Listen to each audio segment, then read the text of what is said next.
Megan, did you have a question or did it get answered? I think I'm still working on it. I'll probably ask it at another meeting or email it.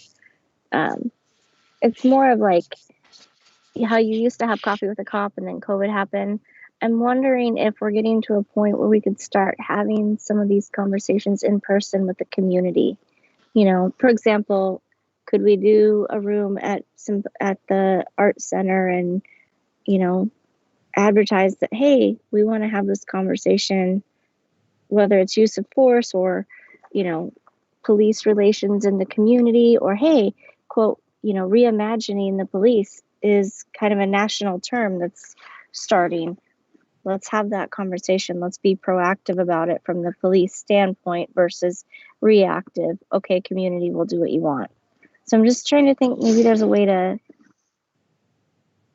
as the board, support you and work towards doing some of those in person versus just relying on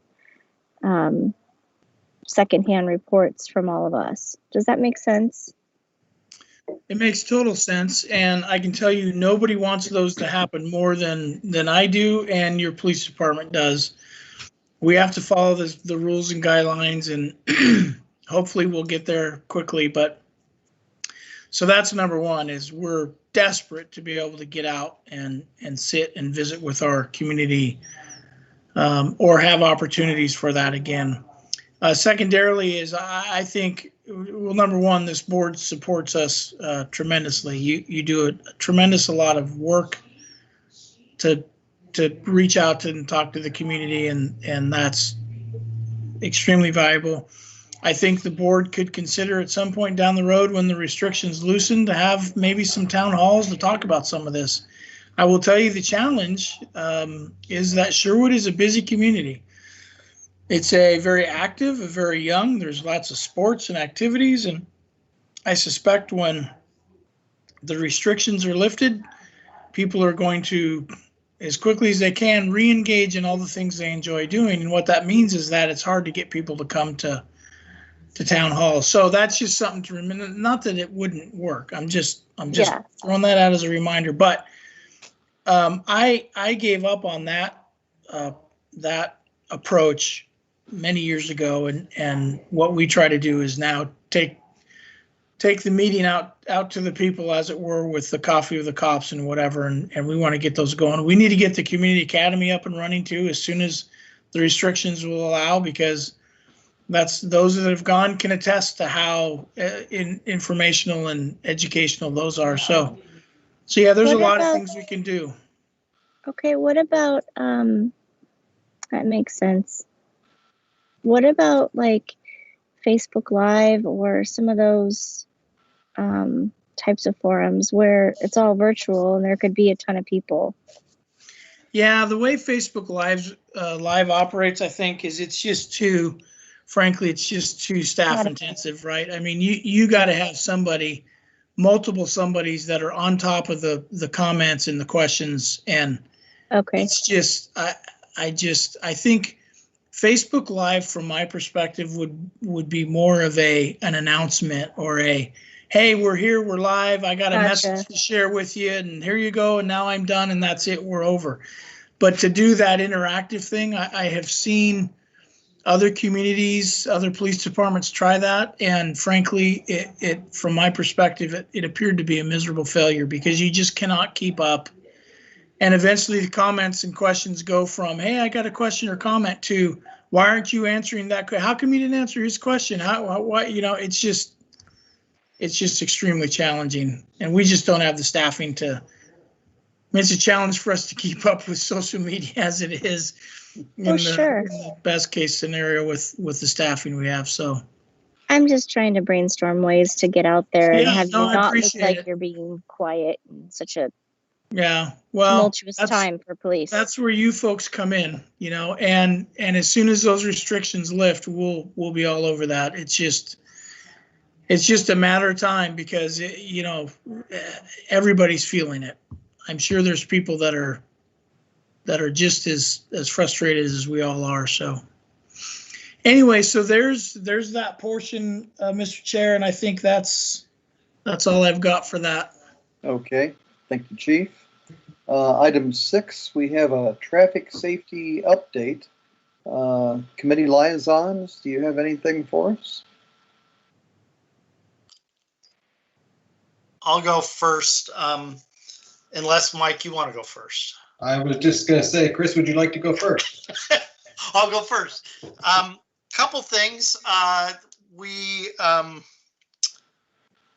will be talking about the lighting study that was finally done at Sunset, Main, Lad Hill intersection.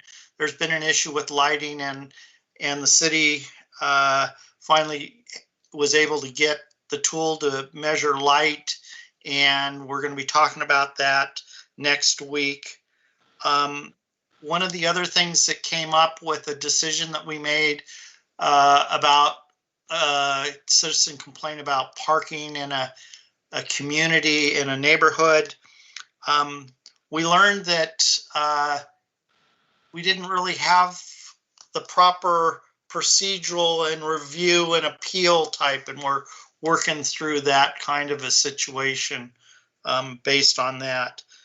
And then the last thing that I'd offer, it was a citizen input that we discussed last month. And when you're thinking about Sherwood Boulevard and the old Hopkins School, there's a traffic light crosswalk now in front of the district office and not the new elementary school.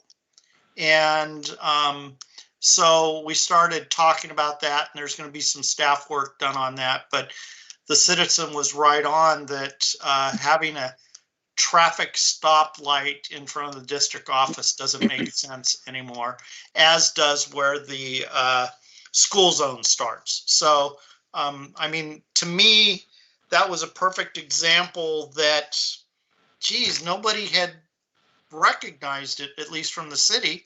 And it sure started a discussion, and then there'll be some evaluation, and our discussion is that probably the school board needs to be involved a little bit too, or the school district, since they're the ones that move the buildings around, or at least building use. So again, I think this was a really good idea of the city council to put this together. I think we're doing a real good service to help both the city and citizens deal with issues. So that's my part of the report, Mike. And very well said. Very well said.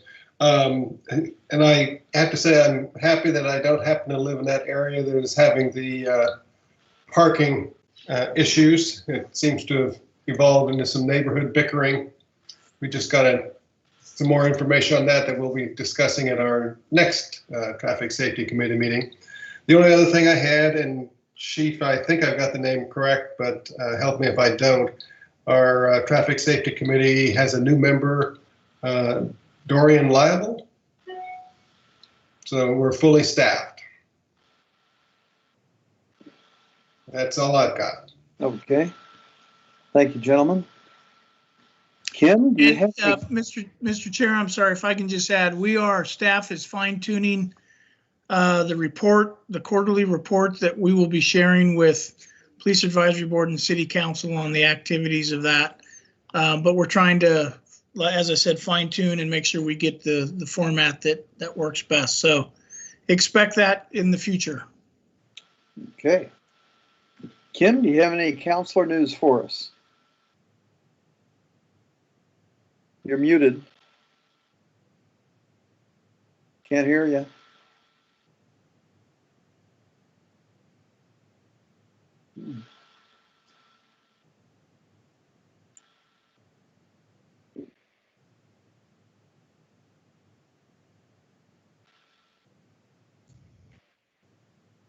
I've had this happen with my work colleagues before, and they've actually had to drop out and get back in, and then their volume works. I'm not sure if that's an efficient use, but we've had that happen before.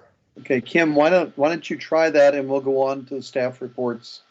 You want to drop out and come back? Okay. Chief? Well, sorry to We miss can up hear the you. plan.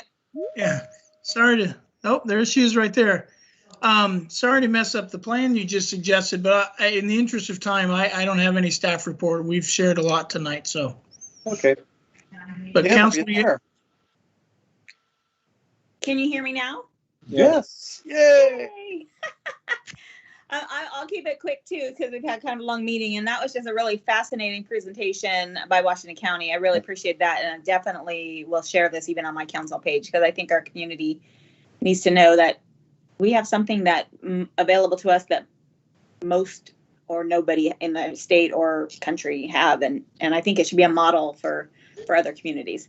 But what I have to report on, I think most of you know that our city manager, Joe Gall, has put in his resignation, and he is moving on to Clean Water Services. So I a little sad. He's been here for 9 years. He's done a great job, but I always respect people that want to, make some career changes and whatnot. So we have started our process for a new city manager search. We had five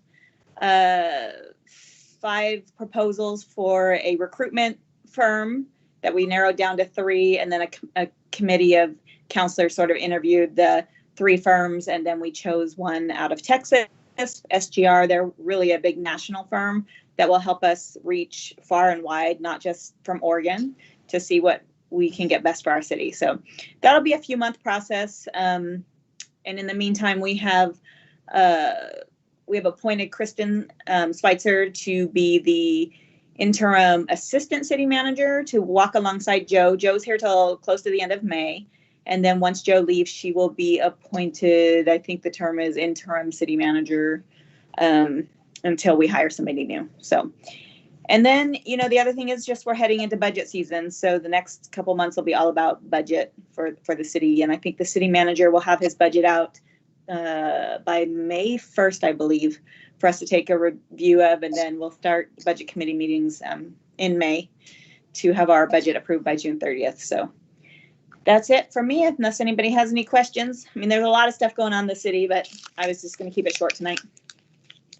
Any questions? Thank you, Kim. Angie, do we have any citizen comments tonight? We do not have any tonight, no. Okay. Well, then I will entertain a motion to adjourn. I move that we adjourn the meeting. Second. Okay. I think I've heard a motion and a second. All those in favor say aye. Aye. Thank you, everybody. Thank you, Chief. Good night, everybody. Good night. Thank you all.